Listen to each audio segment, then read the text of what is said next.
2025 ජූනි මස 24 දිනය සඳහා කාලගුණ අනාවැකිය 2025 ජූනි මස 23 වන දින පස්වරු 2ට නිකුත් කරන ලදී. සබරගමුව පළාතේ මහනුවර සහ නුවරඑළිය දිස්ත්‍රික්කවලත් විටින් විට වැසි ඇතිවේ. බස්නාහිර සහ වයඹ පළාතේ ගාල්ල සහ මාතර දිස්ත්‍රික්කවලත් වැසි වාර කීපයක් ඇතිවේ. ඌව පළාතේ අම්පාර සහ මඩකලපුව දිස්ත්‍රික්කවලත් සවස් කාලයේදී හෝ රාත්‍රී කාලයේදී ස්ථාන ස්වල්පයක වැසි හෝ ගිගුරුම් සහිත වැසි ඇතිවිය හැක.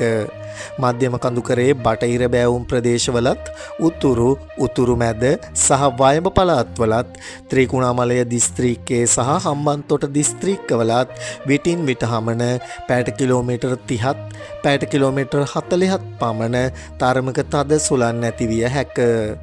ගිගුරුම් සහිත වැසි සමග ඇතිවිය හැකි తాවකාලික තද සුළං වලින් සහ අකුණු මගින් සිදුවන අනතුරු අවම කර ගැනීමට අවශ්‍ය පියවර ගන්නා ලෙස ජනතාවගෙන් කාලගුණ විද්‍යා දෙපාර්තමේන්තුව කාරුණිකව ඉල්ලා සිටිනු ලැබේ.